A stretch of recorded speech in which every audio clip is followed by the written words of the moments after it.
Yay, TPT Town Hall summary video.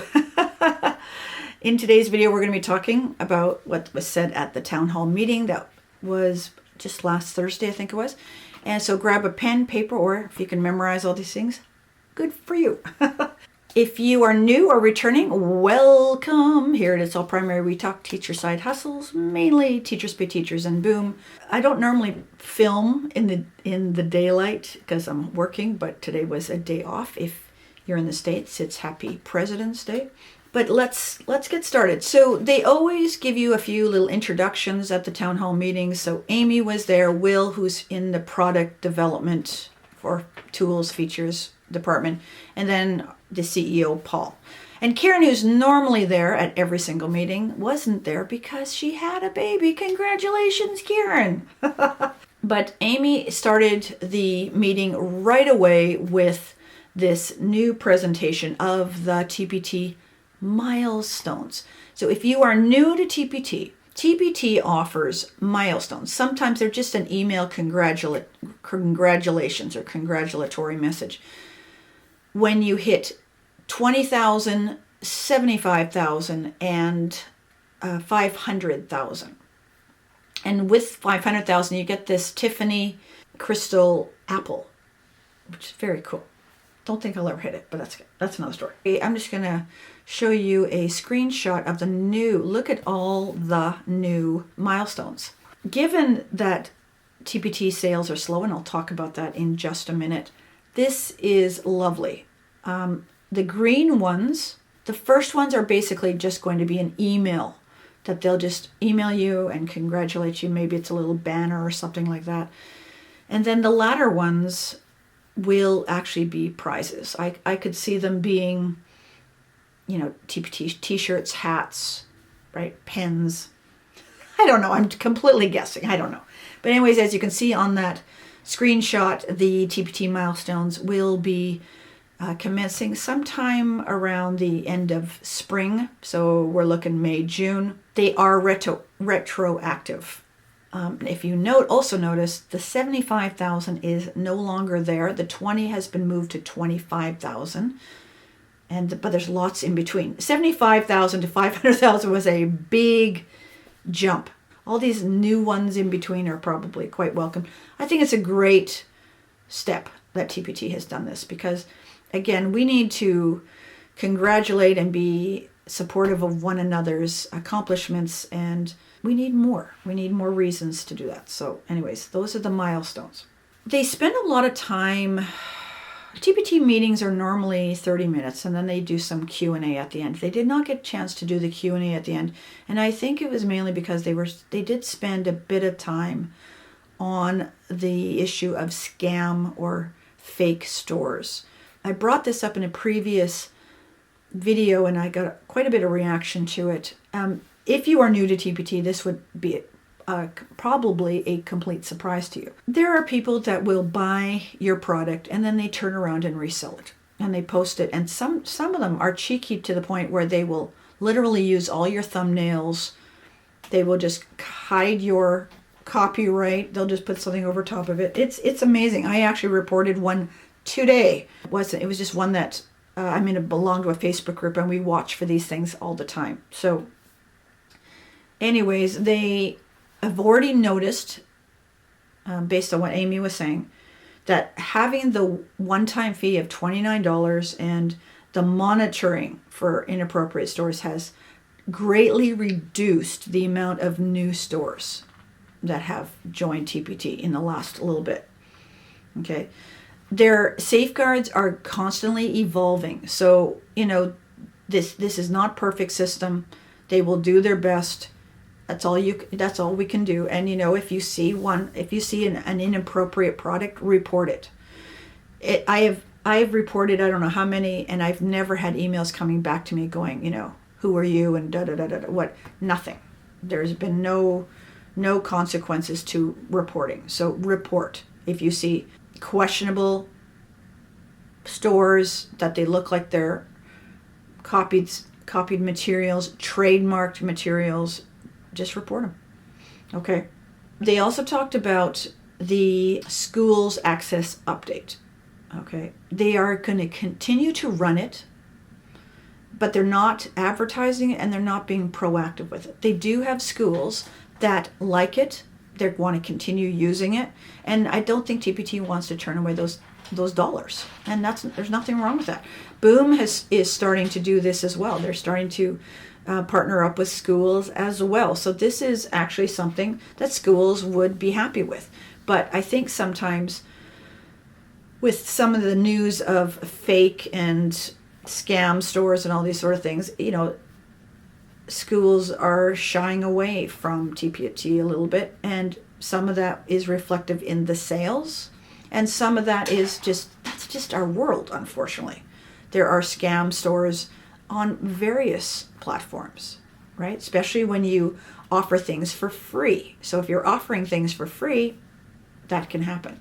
But they are going to continue to monitor new stores, and again, they're just asking us if we see them, report. With the schools update, like I said, they will just continue with it, see if they can tweak it and maybe make it a better program, especially for sellers, okay? So keep posted on that.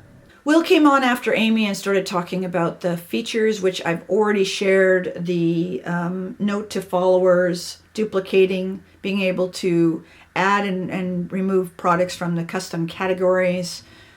I will put a card up there towards the end of the video so you can check that out. But those were excellent features. There's still lots they can do. If you have a feature you would like to see on TPT, pop it down below and let's share it, and maybe I'll try and add them to my survey. Okay. Paul has now been with TPT for almost a year. I think he started in April or late March. Since then, they have stopped Promoted AI, which was the personalized search. They have stopped school access and are thinking of revamping it. There's a new logo. TPT is much more stable. They've eliminated a lot. They don't tell us how many, but I suspect it would be thousands of scam stores.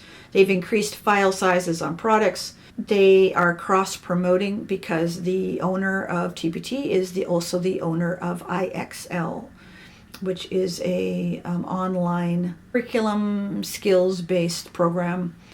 I personally have used it. I've had families when I did home support use it, so I'm fully aware of it. When I heard that he was actually acquiring TPT, I had no problem with that.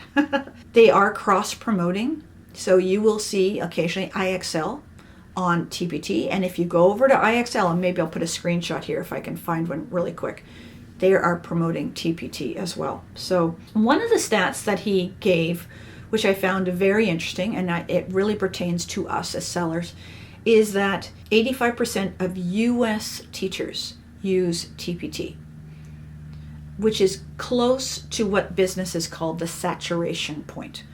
That means it's not going to get much higher. So what does that mean for us? Okay, so we've got 85% of teachers already using TPT. It's really important that your products are of such quality that they will want to come back to your store. That's super important. In fact, they were talking about that a survey will be going out. I actually just received it. I haven't opened it up, so I don't know what it looks like yet. But TPT wants to know how can they better serve you, and what are some different things that you might suggest for them in order to help you as a seller. Paul also talked about sales. Now, sales were down. So the last town hall meeting, I think I talked about October, November. So November, what they're doing is they're comparing this year to the same month last year. So October was 4.6% down. That's actually very good. 4.6. I mean, if it's going to be down a single digit, it's ideal, right? November sales were down 6.5%. December 5.1%. January 9.7%. Okay, and February, they said, is looking about the same. So that's part of business. That's a part of people making a move from online teaching back into the classroom. Though, I don't know about you, let me know down below. Are your products that are for online teaching still selling? Mine are. Weekly. I'm curious as to how your digital products are selling. as opposed to your paper-based products. One of the things he also talked about is that, and this one was kind of interesting, he said that overall, TPT sellers, if they are selling on other outlets besides TPT, there's 61% of sellers saw a decrease in January. Only 39% saw an increase. Whereas if people are just selling on TPT, they had a 53% of increase. I'm not sure how to interpret this yet. I've been thinking about this. So I think for some sellers, they're selling their TPT products maybe on their own website. Maybe they're selling them over on Classful, Made by Teachers, Etsy. That would make sense that their sales would be down. I'm not totally sure about this one. My sales were up, and I don't know which category I am in to be in TPT's eyes. I'd like to know how they determined whether you are a seller with other outlets or not. But either way, I have an increase. January sales for me more than doubled from the previous January, but previous January I was inactive, so it wouldn't have been that hard to increase, but I was thrilled that it doubled for sure. So, and February, I've already passed last February. It's the middle of the month. Let me know below if you sell only on TPT and if you saw an increase over last January. Just something to think about. Anyways, that was pretty much all that they talked about. It wasn't, again, not a long meeting, 30 minutes. The TPT Forward conference is in San Diego. I would like to go, but because it's on the West Coast, not that far, but I still not allowed to go on planes, so I would have to take a bus or drive or train, and for 2 days I don't think financially it would be worth it for me. I think not having the online option really shuts out international sellers. So I really hope they might consider in the last month to put things online. Also, there's a lot of people who have children and all that, and they just don't, again, it's for the sake of 2 days. It's a lot of money. But anyways, let me know if you are going to the conference. That'd be very cool. So I will report again on the next town hall meeting, which will probably be in April. Next video, I bumped this one to the email instead of the email because I filmed the email, I was editing the email, and I realized I had made a vocabulary mistake. So I have to refilm. In fact, maybe I'll refilm a couple shots where I'm saying the wrong words, and I said it too many times to confuse. I initially just started putting it in the title. I thought, nah, can't do that. I gotta refilm those shots. So maybe I'll refilm them today. We'll see how it goes. So wherever you are in the world, I hope you and your family are staying safe, being healthy, and we'll catch you. If you want to check out a previous town hall meeting, there's some in that playlist down there, or you can catch one of the more current videos. See ya.